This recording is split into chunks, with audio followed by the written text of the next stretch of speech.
Yo la guilde, j'espère que vous allez bien et pour attaquer ce lundi de bonne humeur, j'ai une petite news sympa pour vous. Donc c'est parti pour l'actualité classique et aujourd'hui Woed nous a fait un magnifique récap des meilleures classes et performances de la phase 1 avec également des moments forts et stratégies insane. Vous êtes encore 54% à regarder régulièrement mes vidéos et à ne pas encore être abonné. Pour ne pas manquer les prochaines news et si vous voulez soutenir la chaîne et booster mon référencement sur YouTube, eh bien bouton rouge, likez, commentez. Sur ce, c'est parti.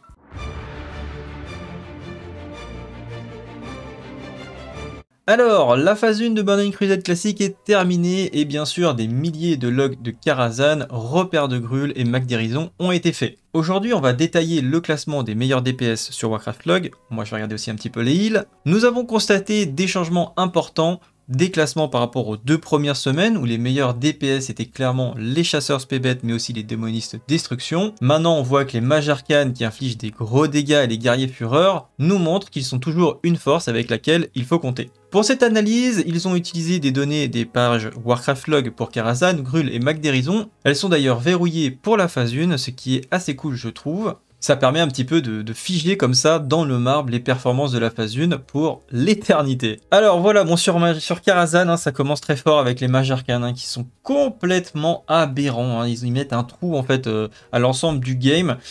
J'ai envie de dire que sur la phase 2 ça serait peut-être un petit peu différent puisqu'on a des fights un peu plus longs, mais en fait j'ai du mal à le croire en fait parce que on est tellement opti, on a tellement de dégâts et pour avoir fait commencer un petit peu les boss de SSC, ils meurent quand même assez rapidement, sauf pour les derniers boss. Je pense que le mage arcane va quand même rester un must have, même si on voit que le mage fire est en train, il est pas très loin en fait hein, sur cette phase là. Et peut-être avec plus de stats, plus de crit, le mage fire peut potentiellement passer devant. On verra, mais en tout cas, ça me paraît quand même assez compliqué vu le scaling du mage arcane et le hub global en fait du raid qui va faire que les boss seront de plus en plus courts. J'ai du mal finalement à voir le mage arcane laisser sa place. Bon, on verra bien comment ça va se passer sur la phase 2, mais en tout cas, sur Karazhan overall, sur l'ensemble des parts, c'est quand même assez incroyable la performance du mage arcane. Le démo destru qui n'a pas trop cédé sa place au reste du raid, hein, puisqu'il était déjà, si je me souviens bien, quand j'avais regardé les logs de privé, il me semble que le démo destru sur ma vidéo que j'avais fait il y a quelques temps, sur les meilleurs DPS pour la phase 1, pour choisir sa classe sur la phase 1 si vous souhaitiez faire des parses, c'est vrai que le démo destru était déjà très présent sur serveur privé, et le Hunter Beast, et ça ressemblait un petit peu de mémoire à ce qui était ce qu'on avait vu à l'époque. Les surprises, ça va être surtout au niveau du guerrier furie, qui est quand même bien remonté sur la phase, et encore on va le voir plus tard sur les logs, je pense qu'il aurait pu être beaucoup plus haut, parce qu'il a été énormément sous-estimé et un peu snobé par beaucoup de guildes. Très bonne surprise toujours pour le chaman élémentaire qui a pris quelques places sur la fin de saison et qui, franchement, pour ce qu'il apporte au raid, c'est à savoir les buffs ainsi que la Bloodlust, a un classement quand même qui est relativement incroyable. Les autres spés du démo qui sont quand même pas du tout à la ramasse, hein, qui sont encore en haut du tableau. Le guerrier ram qui a aussi un classement assez honorable. Encore une fois, je pense que c'est un peu comme le War Fury, je pense qu'il est assez sous-estimé et en plus d'être assez technique à jouer. Le Hunter Survie également a une très bonne position par rapport à ce qu'il apporte sur le raid. Alors pour l'instant, c'est peut-être pas, le buff est pas incroyable parce que je me semble que ça se scale sur son agilité, donc plus il aura de stats, plus il va apporter un buff au raid. Et du coup, un petit peu à l'image du Shaman LM, le fait qu'il a un positionnement un peu médian comme ça, ça reste hyper intéressant, tout simplement par rapport au buff qu'il apporte. Donc c'est un bon DPS et en plus de ça il apporte énormément au raid. Pareil pour le paladin raid, hein, je pense que c'est une très bonne valeur, c'est une très bonne classe à jouer en DPS, il apporte beaucoup au raid, il a un DPS très correct.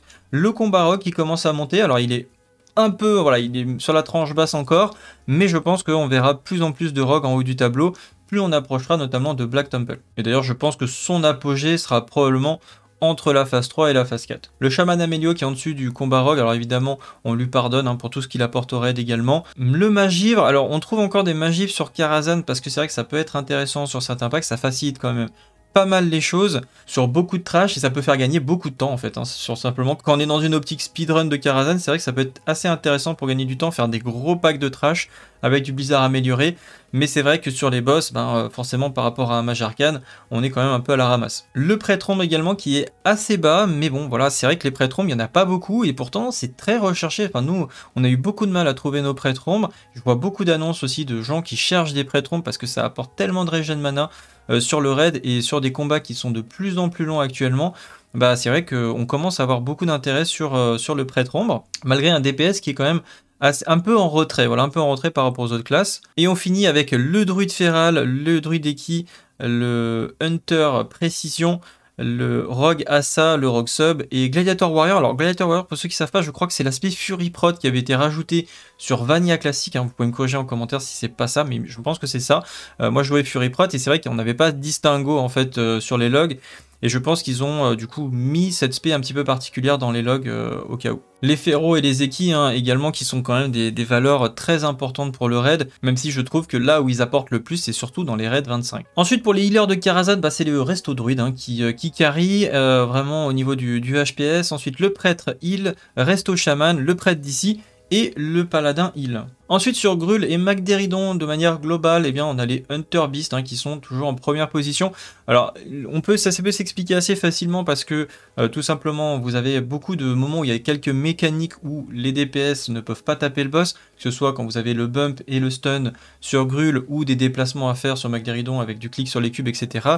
Le Hunter lui il a toujours son pet qui va faire une grosse partie de ses dégâts et continue à faire des dégâts sur le boss, en plus du fait que le Hunter tape à distance, donc ça limite ses déplacements et donc la perte de temps pour pouvoir continuer à DPS, donc c'est un peu logique que le Hunter domine ici à ce moment-là pour son efficacité. Le démo détruit reste en deuxième position avec un très bon score, et là, bah, en troisième position, le War Fury hein, finalement qui vraiment, malgré la faible présence de manière globale, on voit qu'il cartonne en fait, hein, il cartonne vraiment, au-dessus du Mage Arcane pour le coup. Une des plus grosses surprises aussi reste pour moi le Hunt Survie, qui est encore une fois pour les buffs qu'il apporte, eh bien on a une très bonne position en termes de DPS, donc c'est quand même assez insane. On a le démo Démono qui fait une très bonne performance également, et après ça descend assez rapidement, hein. On voit que ça, en dessous du démo Démono, après ça descend à chaque fois d'un cran.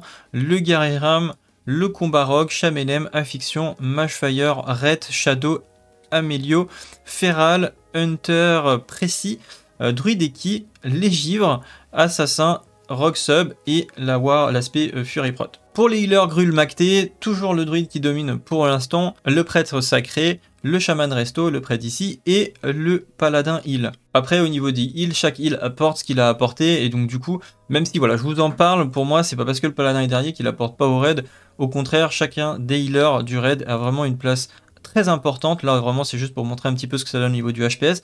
Je pense d'ailleurs que voilà, mon pronostic c'est plus on avancera dans le jeu, ce sera plutôt le chaman resto qui risque de prendre la première place, tout simplement parce qu'il y a un très bon scanning sur la chaîne de heal, et quand on commence à avoir un petit peu de hâte et pouvoir le spammer avec du critique etc, et surtout que ça va choisir les cibles automatiquement qui ont besoin de heal automatiquement, donc du coup il y a une certaine... voilà, c'est l'intelligence artificielle du jeu qui va faire que du coup la chaîne de heal devient surpuissante avec le temps. Bref, ensuite on enchaîne avec les moments forts. Donc Wad en fait nous a proposé une petite section avec des sortes de play of the game, hein, si vous voulez, les moments forts, les temps forts, et j'ai trouvé ça super sympa.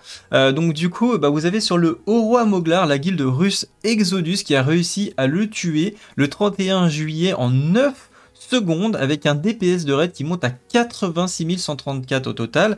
C'est juste n'importe quoi. Donc vous avez le log qui est ici, donc évidemment ils ont fait une compo full Mage Arcane très opti avec énormément de Chamelem pour avoir tous les buffs pour optimiser évidemment les Mage Arcane. Et donc pour le plaisir je vous montre le replay, vous avez le boss ici, vous avez la barre de vie en bas, regardez, 50% déjà, 30%, 20%, terminé, voilà, c'est fini, le boss est mort.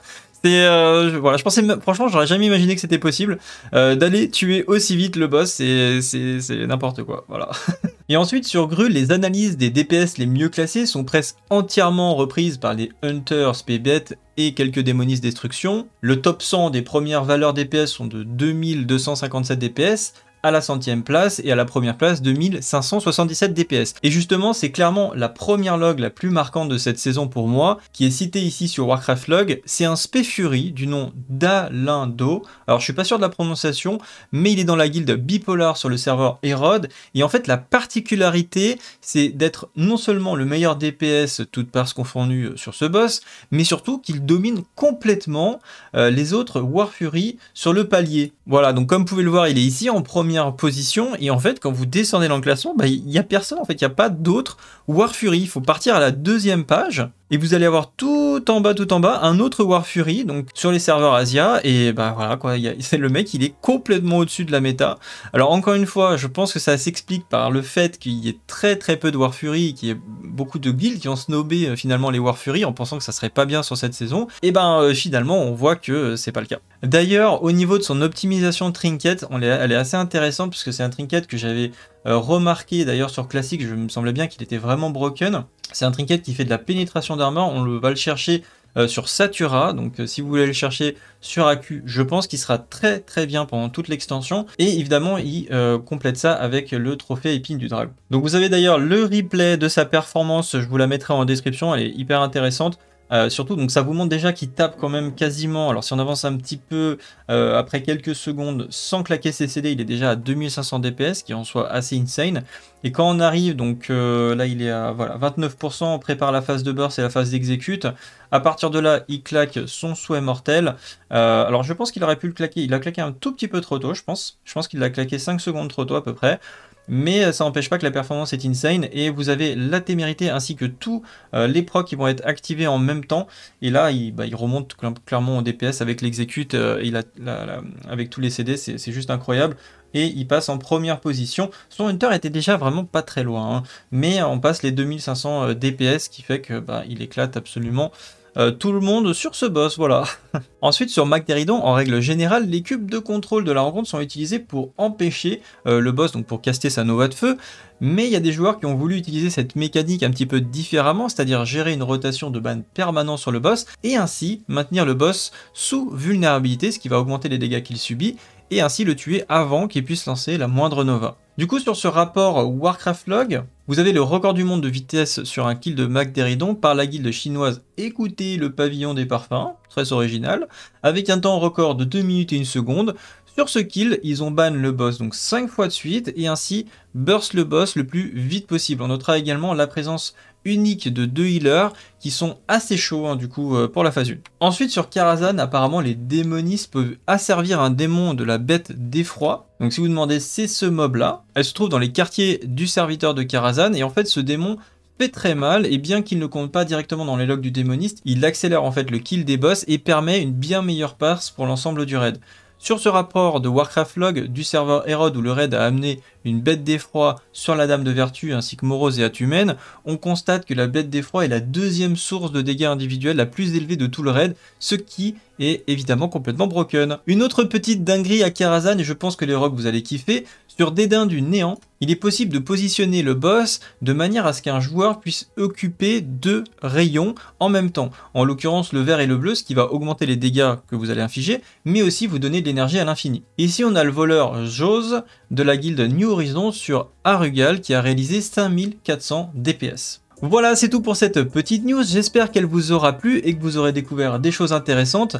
Demain, je vais clôturer les logs de la phase 1 en regardant les meilleurs logs FR, et j'espère que cela vous fera plaisir et peut-être en motivera certains à vous dépasser pour la phase 2. Comme d'habitude, on se retrouve sur Twitch à partir de 14 h pour en discuter avec la radio classique. Un grand merci également pour votre soutien, que ce soit avec les Twitch Prime, mais aussi sur Utip. Ça m'aide énormément à continuer à produire mon contenu. Sur ce, on se retrouve très vite. Salut à tous, salut la guilde, et à bientôt. Ciao.